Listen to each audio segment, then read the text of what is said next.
A cordial greeting. Today is Wednesday, July 12, 2023. This is meteorologist Ruben Garcia speaking. In this video, I will be talking about Invest 94, which is a low-pressure system with moderate chances of cyclonic development over the next few days as it moves slowly over the waters of the North Atlantic.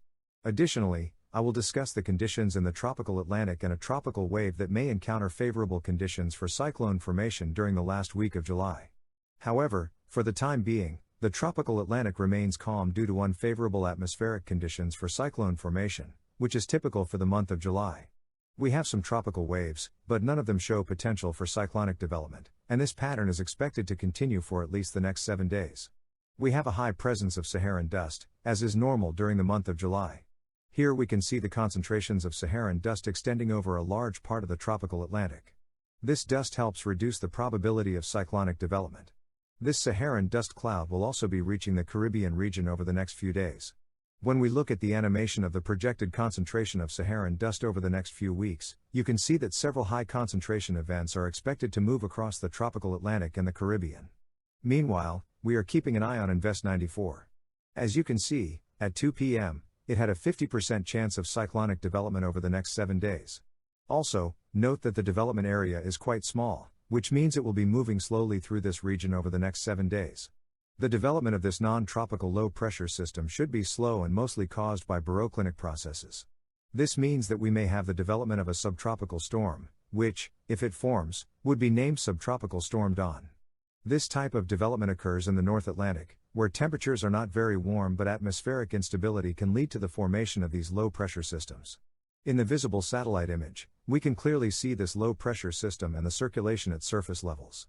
Currently, the greatest rainfall activity remains displaced to the east and southeast due to strong shear winds. This is why the organization process into a subtropical system must be quite slow and, in part, because temperatures in this area range from 25 to 27 degrees Celsius, which are only marginally favorable for the formation of tropical cyclones. Nevertheless, we will continue monitoring this low-pressure system, especially around the Azores Islands, as in the long term, by the middle or end of next week, it could be approaching the region. However, it is definitely a long-term forecast, and there is a lot of uncertainty regarding its future trajectory. We know that this low-pressure system should be moving northward over the next 3 days, then taking an erratic turn to the east and southeast. We'll have to see by the middle of next week if it could finally be approaching the Azores Islands as a subtropical or tropical system. If it develops into Subtropical Storm Dawn, it would be the 5th tropical storm of the season. The good news is that, at the moment, it is not anticipated to become a powerful system. Now let's talk about the changes we anticipate in the tropical Atlantic region over the next 10 days. During the last week of July, a Kelvin wave is expected to cross over the Caribbean and the Atlantic waters. This may create marginally favorable conditions for the formation of a tropical cyclone between the Caribbean and Africa. I would like to mention that during the first or second week of August, models are predicting the arrival of a phase of the Madden-Julian Oscillation, which could result in more favorable conditions for cyclone formation. It is possible that by mid-August, we may see the potential development of some cyclones in the Atlantic. To focus on what we can expect during the last week of July, note that some members of the European model ensemble have a 20 to 25% chance of a tropical depression forming around July 22 between the Caribbean and Africa. Fortunately, this percentage remains low, so the chances of development are low, and we will be observing calmly. There is no reason to worry at this time. Also, note that in the long term, the ensemble members of the European model show the development of perhaps a tropical depression just east of the Caribbean. This would be for the last week of July. Likewise, we see this signal in the ensemble members of the GFS model. Some members show the development of at least one low-pressure system during the last week of July as it moves through the tropical Atlantic. This forecast from the European and GFS model members is in response to the potential passage of the Kelvin wave and better conditions to allow some type of cyclonic development. We can also see this in the operational models. For example, here we have several runs of the GFS model for July 21st. You can see a strong tropical wave that may be emerging from Africa and potentially with some type of cyclonic development as it moves south of the Cape Verde Islands.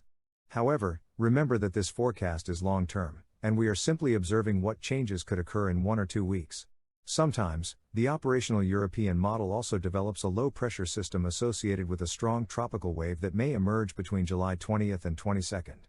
We will be keeping an eye on this date, but at the moment, there is no reason to worry in the Caribbean.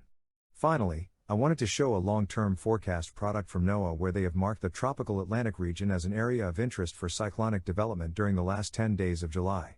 In fact, they forecast a 20 to 40% chance of a tropical depression developing in this area. At this moment, it is impossible to say with certainty if any cyclone will develop, let alone discuss possible trajectories. The intention of this video is to keep you informed that this will be the area we will be monitoring during the end of July. Well, that would be all for today's video.